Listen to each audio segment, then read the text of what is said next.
Assalamualaikum warahmatullahi wabarakatuh. Jumpa lagi dengan saya, Dr. Ide Pustaka Setiawan.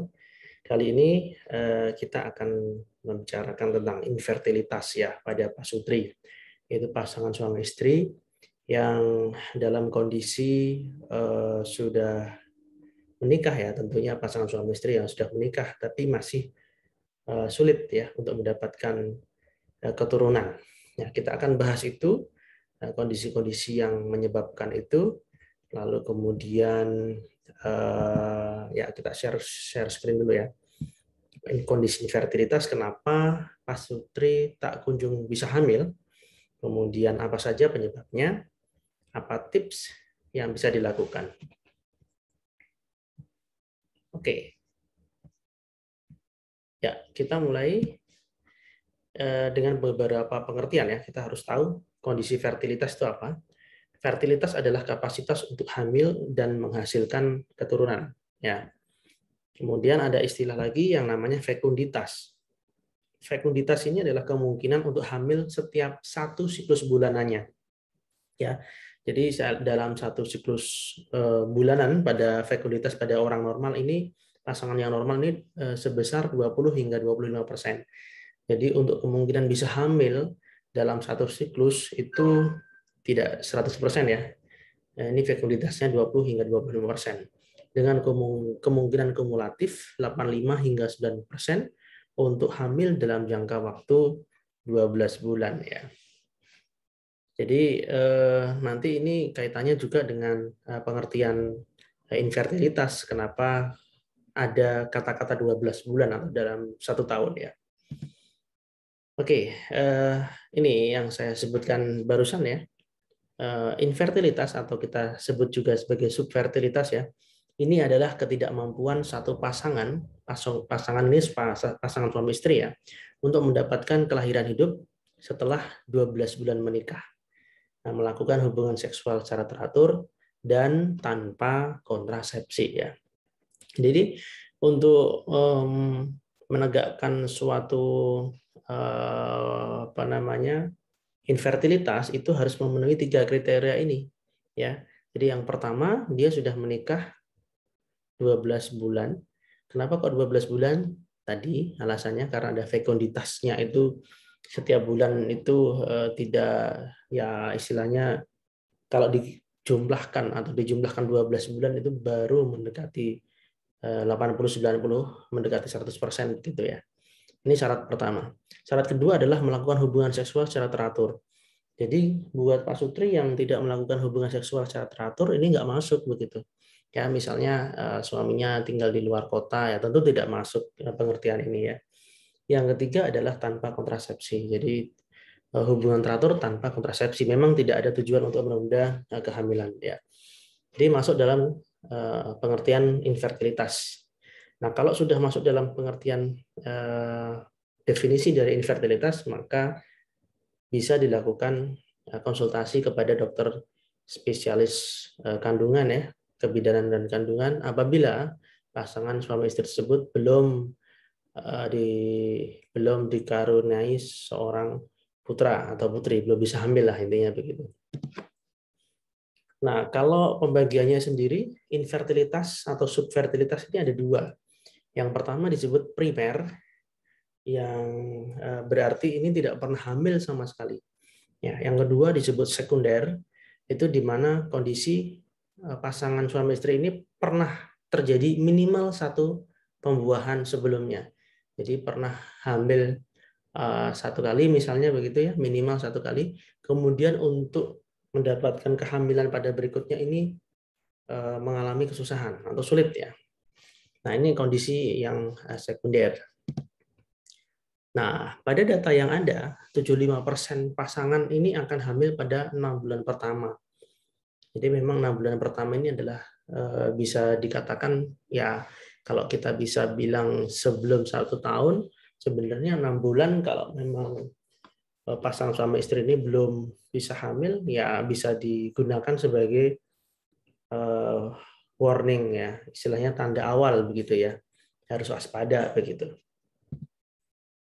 Nah, insidensi untuk infertil, nah, ini sebanyak 10 hingga 15% pasangan menikah usia subur, istilahnya yang dianggap infertil ya. Jadi 10-15% ini yang lumayan, ya kita bilang kecil ya, memang dia masih di batas kecil, tapi ya cukup banyak juga kalau dikalikan dengan jumlah populasi pasutri ya. Nah, yang perlu diperhatikan ini adalah faktor risiko yang berasal dari gaya hidup dan infertilitas ya. Contoh ini, yang pertama adalah konsumsi alkohol. Ini pengaruhnya pada laki-laki, ini ada penurunan kualitas sperma. Dan ini kalau kita cek ini adalah merupakan rekomendasi B ya, artinya yang ya levelnya kalau A itu sangat direkomendasikan ya, B berarti di bawahnya level A begitu ya. Yang kedua, merokok. Merokok ini ternyata merusak oosit ya, baik merokok pasif maupun aktif tentunya ya. Ini merusak oosit. Yang ketiga, konsumsi kafein. Ini tidak berpengaruh ya kalau kafein. Kemudian indeks massa tubuh yang lebih dari 29 artinya udah masuk obes. Ini tentu menurunkan kesuburan. Ya, yang kurang dari 19 ini juga menurunkan kesuburan bagi wanita. Untuk olahraga ringan ini ternyata meningkatkan kesuburan baik laki-laki maupun perempuan. Ya, kemudian yang olahraga berat lebih dari 5 jam per minggu, misalnya aerobik pada perempuan, bersepeda pada laki-laki itu justru malah menurunkan kesuburan. Jadi kalau olahraga yang wajar ya, yang ringan aja ya, justru bisa meningkatkan kesuburan. Asalkan dilakukan dalam kondisi yang ringan, itu tentu kan happy ya. Nah, happy ini juga tentu akan mengindus ya, merangsang keluarnya hormon endorfin. Nah, ini meningkatkan kesuburan justru. Yang keenam nih, stres. Ini belum cukup bukti ya, bisa mempengaruhi infertilitas. Kemudian suplemen, kebiasaan konsumsi suplemen minyak ikan, vitamin C, ubiquinone 10, selenium, glutathione, asam folat, zinc, vitamin B12. Ini meningkatkan kualitas sperma pada laki-laki ya. Kemudian yang nomor 8, obat-obatan colchicine, allopurinol, ini obat untuk asam urat ya. Ini menurunkan kemampuan sperma untuk membuahi oosit ya, sel telur. Nah, pekerjaan dan infertilitas yang perlu diwaspadai adalah yang pertama, waktu yang lama atau berdasarkan shift ya.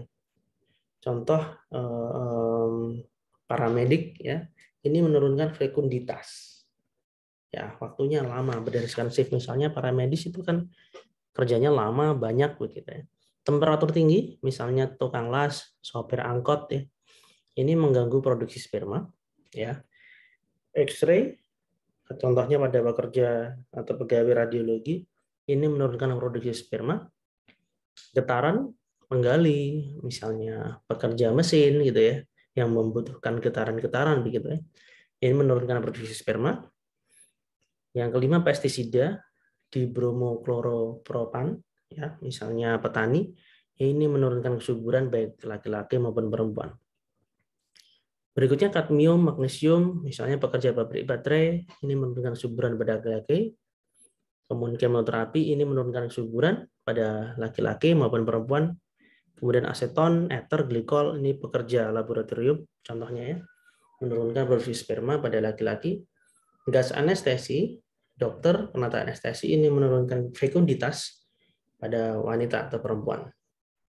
Nah, artinya kalau kita kembali ke sini ya, kalau misalnya orang-orang atau jenis pekerjaan ini kemudian dia menikah dan belum pernah hamil, maka perlu waspada begitu ya. Jangan-jangan memang karena jenis pekerjaan inilah yang bisa menurunkan kesuburan ya. Jadi harus mungkin perlu difikirkan lagi, mungkin perlu minta pindah ke divisi lain misalnya ya. Kalau misalnya para pekerja yang tertulis di sini ternyata menderita infertilitas. Untuk anamnesis faktor risiko infertilitas, ini ada beberapa. Yang pertama, faktor umur ya. Tentu kualitas sel telur ini akan menurun seiring bertambahnya usia ya. Yang kedua, pekerjaan. kerjaan terpajan temperatur tinggi berefek negatif terhadap sperma. Ini yang seperti kita ulas sebelum ini ya. Yang ketiga, hubungan seksual, yang frekuensi hubungan seksual yang baik adalah setiap 2 hingga 3 hari sekali. Kemudian merokok dan alkohol, kebiasaan merokok dan minum alkohol berefek negatif terhadap sel telur dan sel sperma ya. Kemudian aktivitas fisik berlebihan tidak baik untuk kualitas sel telur, tadi dicontohkan dengan olahraga yang overtraining ya. Kemudian mandi sauna atau berendam air hangat ini tidak baik untuk kualitas sperma. Dan berikutnya adalah menonton televisi lebih dari 40 jam seminggu, ini juga tidak baik untuk kualitas sperma. Oke, kalau kita bicara penyebab infertilitas, di tabel itu di chart ya, di pie chart itu kita lihat faktor laki-laki atau sperma pada laki-laki dan faktor lain-lain pada wanita itu mengambil andil yang sama gitu ya. Faktor sperma ini bisa mempengaruhi 35% ya, menyebabkan infertilitas. Kemudian selebihnya adalah faktor gangguan ovulasi 15%, kemudian yang banyak juga itu 35% faktor pelvik dan tuba. Kemudian masalah yang jarang dan idiopatik ini yang persentasenya kecil ya. Nah, di sini kita bisa lihat bahwa urusan infertilitas ini bukan urusan sang istri saja begitu ya. Jadi urusan infertil ini adalah kedua belah pihak harus mau untuk di cross check ya, harus dicek up pemeriksaan medisnya, baik laki-laki maupun perempuan, baik suami maupun sang istri ya. Jadi bisa jadi kondisinya istilahnya kita jangan menyalahkan bahwa ini harus sang istri begitu ya, bisa jadi malah kondisinya itu spermanya yang bermasalah. Jadi memang kedua belah pihak ini bisa mempunyai andil yang sama begitu ya. Nah, untuk laki-laki apa yang perlu diperiksa? Yaitu diperiksa analisis semen ya. Semen itu adalah sesuai kriteria WHO 2010 ya, semen atau spermanya dicek jumlahnya seperti apa ya. Minimal 15 juta per mililiter atau per cc. Kemudian motilitasnya 32% ke atas ya, itu disebut normal. Kemudian morfologi normal jika minimal 4% ya. Itu dikatakan morfologi. Jadi untuk menganalisis semen itu 3 faktor ini ya, 3 jenis ini yang utama ya, jumlah, kemudian motilitas, kemudian morfologi normal. Nah, bila hasilnya tidak normal, harus dilakukan pemeriksaan ulang 3 bulan pasca pemeriksaan pertama. Kemudian pemeriksaan antibodi antisperma tidak direkomendasikan karena tidak ada bukti yang cukup kuat ya. Oke, untuk pemeriksaan dasar infertilitas, tadi kalau sperma sudah ya, analisis sperma dan DNA, interpretasinya berdasarkan WHO 2010, serta indeks fragmentasi DNA sperma. Nah, kalau pemeriksaan dasar yang kaitannya dengan wanita atau pihak sang istri, ini ada beberapa yang bisa dilakukan. Yang pertama adalah ovulasi. Syarat utama kesuburan pada wanita itu adalah ovulasi ya. Jadi ada, kalau saya sering bilangnya ini adalah bertelur gitu ya, berovulasi. Sel telurnya ini keluar, berovulasi. Nah, pemeriksaannya tentu harus dipastikan dengan benar bahwa pasien tersebut mengalami ovulasi. Yaitu dengan apa? Dengan analisis siklus haid dikatakan normal ya, teratur. Tapi tidak semua teratur itu juga bisa ovulasi, tapi kebanyakan yang teratur itu akan berovulasi begitu ya. Progesteron fase luteal media ini untuk mengecek ya, atau untuk mengetahui bahwa pasien ini berovulasi begitu.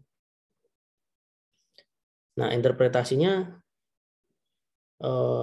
tentu apakah ovulasi itu ada apa tidak, atau anvulasi itu sendiri ya. Nah, yang ketiga ini ada tuba fallopi. Perlu di cross check dengan HSG. HSG itu hysterosalpingografi. Jadi ya saya bilangnya sering Ronsen rongsen daerah kandungan, organ kandungan begitu ya. Maka interpretasinya ini apakah ada patensi tuba, apakah ada hidrosalping ya. Yang berikutnya adalah cavum uteri. Ini bisa dicek dengan USG, ultrasonografi. Dan saya kira yang paling bagus adalah transvaginal ultrasonografi. Atau bisa dicek juga dengan office hysteroscopy. Interpretasinya apakah ada polip endometrium, apakah ada septum, kelainan anatomi lainnya, ekogenisitas dan perfusi endometriumnya seperti apa. Dan yang kelima adalah adnexa. Ini bisa dicek dengan USG.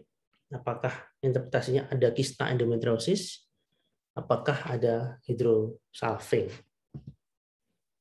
Nah, untuk pemeriksaan yang lain, infertilitas perempuan, satu memang tadi ya, kita sudah sebut tadi, konfirmasi ovulasi.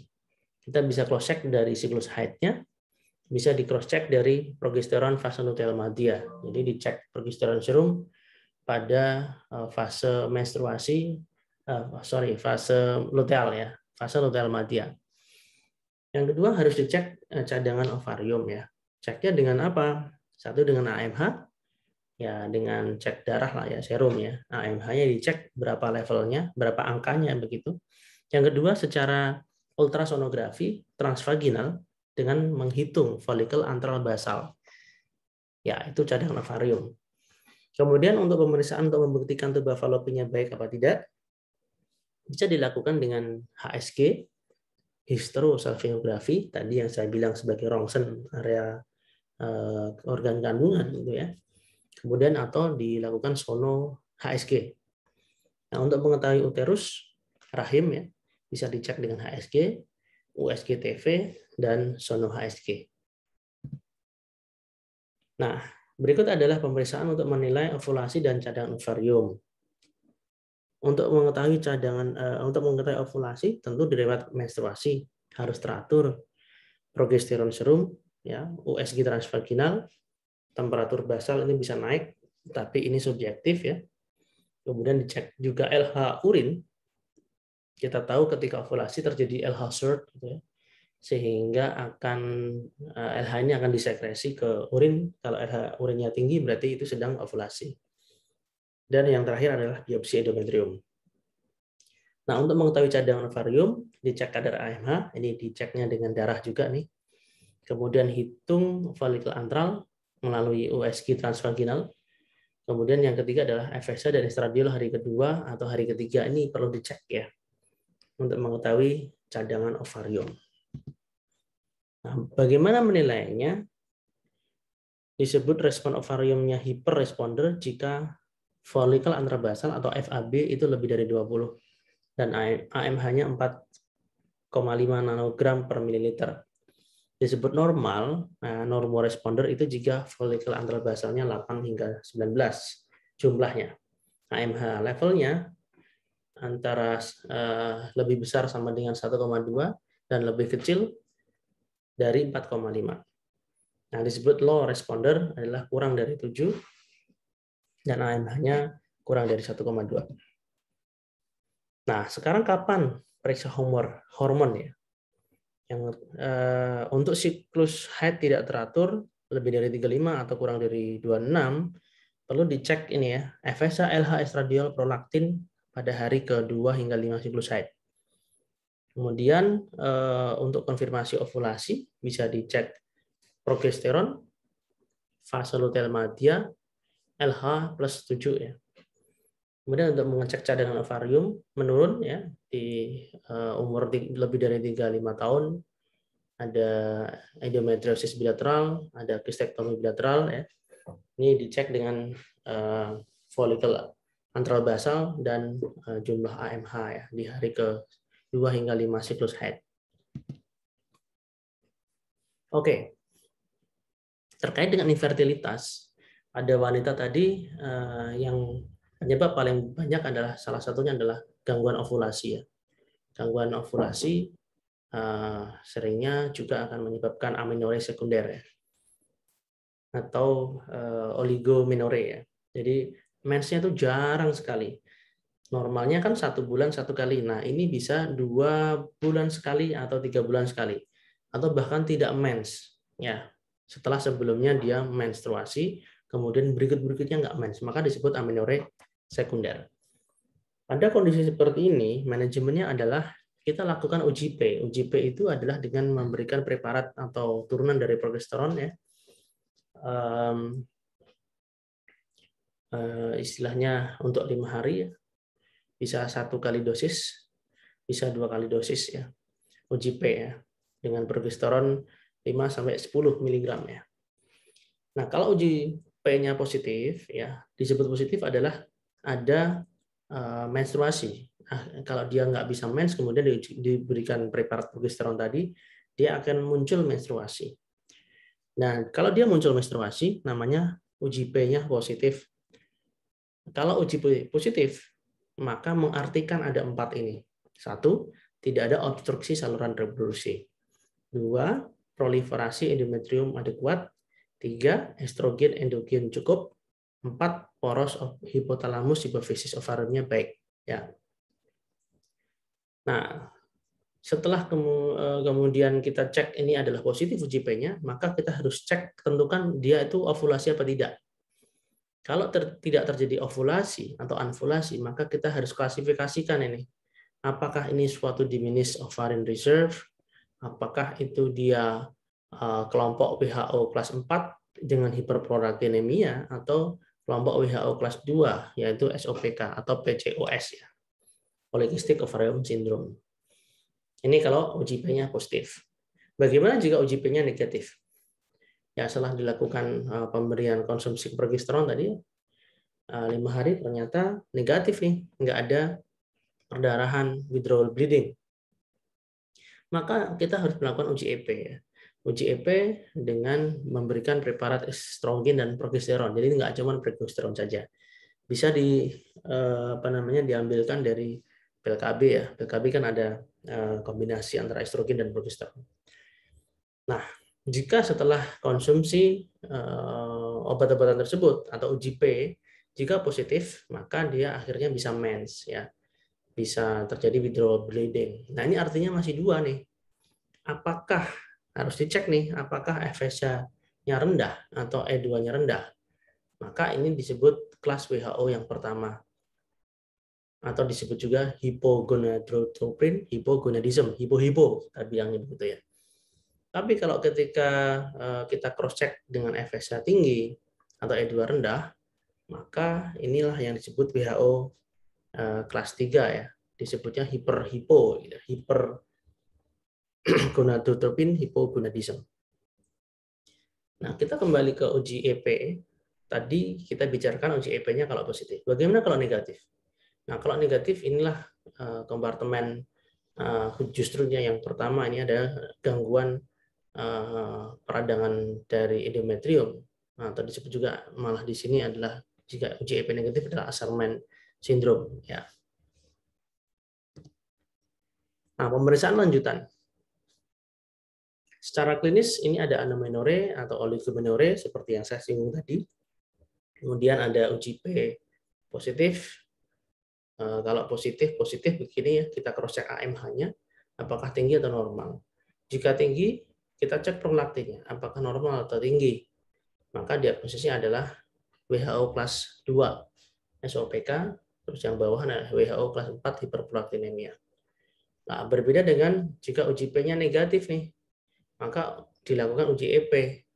EP-nya positif, AMH normal, prolaktin normal, maka ini disebut WHO kelas 1, hipogonadotropin hypogonadism. Sedangkan yang bawahnya uji P negatif, uji P positif, AMH rendah, prolaktin normal, maka ini disebut WHO kelas 3, insuf ovarium primer. Nah, yang terakhir kondisinya adalah uji P negatif, uji EP negatif, maka ini diagnosisnya adalah amenorrhea uteriner atau disebut Asherman syndrome. Nah, ini penanganan gangguan ovulasi. Saya kira untuk sekedar tahu saja, ya, nice to know. WHO kelas 1, induksinya dengan apa? WHO kelas 2, ya. Ini induksinya dengan apa? Kemudian prosedurnya, tindakannya seperti apa? Misalnya yang WHO kelas 2 yang lebih sering, ya, terjadi. Ini prosedurnya adalah hamil alami, kita minta untuk senggama terencana sesuai dengan siklus ovulasinya, kemudian bisa dilakukan inseminasi. Ya. Kemudian pada WHO kelas 3, insuform ovarium primer, ini induksi ovulasinya dengan ada beberapa preparat itu, suplementasi androgen, substrat androgen ya, kemudian random start. Nah, prosedurnya konseling adekuat ya. Dan yang terakhir adalah WHO kelas 4 dengan hiperprolaktinemia. Ini induksi ovulasinya dengan agonis dopamin ya. Kemudian prosedurnya adalah hamil alami, inseminasi buatan ataupun IVF bayi tabung. Ini adalah tabel untuk stimulasi ovariumnya. Saya kira ini saya tidak jelaskan satu persatu, tinggal dibaca aja ya. Nah, bagaimana menilai kafum uteri? Tadi kan kelainan pada wanita, satu untuk gangguan ovulasi, yang kedua gangguan pelvis atau tuba, ya. Yang ketiga adalah kafum uteri. Menilainya bisa dengan HSG, USG-TV, transvaginal, SIS, kemudian histeroskopi. Nah, kita bisa cek satu persatu. Kalau HSG ini sensitivitas dan PPV rendah untuk mendeteksi patologi intrakafum uteri. Kalau USG-TV ini dapat mendeteksi patologi endometrium dan myometrium. Kalau SIS, PPV dan MPV tinggi untuk mendeteksi patologi intrakafum uteri. Dan histeroskopi ini metode definitif, tapi ini invasif ya, membutuhkan effort yang tinggi. Nah, untuk menilai tuba falopi yang dilakukan apa? Satu, bisa HSG ya. Keuntungannya visualisasi seluruh panjang tuba, dapat menggambarkan patologi seperti hidrosalping ya. Namun ada beberapa kelemahan, yaitu paparan radiasi, reaksi terhadap zat kontras, peralatan dan staf khusus kurang dapat menggambarkan adesi pelvis ya. Nah, dengan teknik yang kedua, SIS, ya, keunggulannya adalah visualisasi ovarium, uterus dan tuba. Kelemahannya pelatihan khusus efek terapeutik belum terbukti. Yang ketiga adalah laparoskopi kromotobasi. Yaitu keuntungannya visualisasi langsung seluruh organ, visualisasi langsung ya. Jadi kita bisa lihat dengan mata kepala kita sendiri ya. Seluruh organ reproduksi internal memungkinkan dilakukan terapi sekaligus ya. Tapi kelemahannya dia invasif dengan biaya yang cukup tinggi. Sehingga di sini kalau kita bicara diagnosis infertilitas, maka ada beberapa faktor. Satu, faktor sperma jelas. Yang kedua, faktor suami ya ini ya. Yang kedua, faktor wanita. Bisa terjadi gangguan ovulasi, oklusi tuba, endometriosis, ya. Bahkan faktor uterus, misalnya ada mioma submukosa, ada miom nih ya, dicek ya. Kemudian polip endometrium.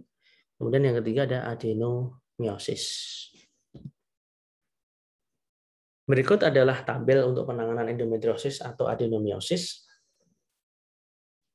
Ya, bisa di cross check dan dibaca satu persatu ya. Jika misalnya nih ada endometrioma. Endometrioma itu kita bilangnya adalah kista coklat ya. Kita bilang yang lain ya.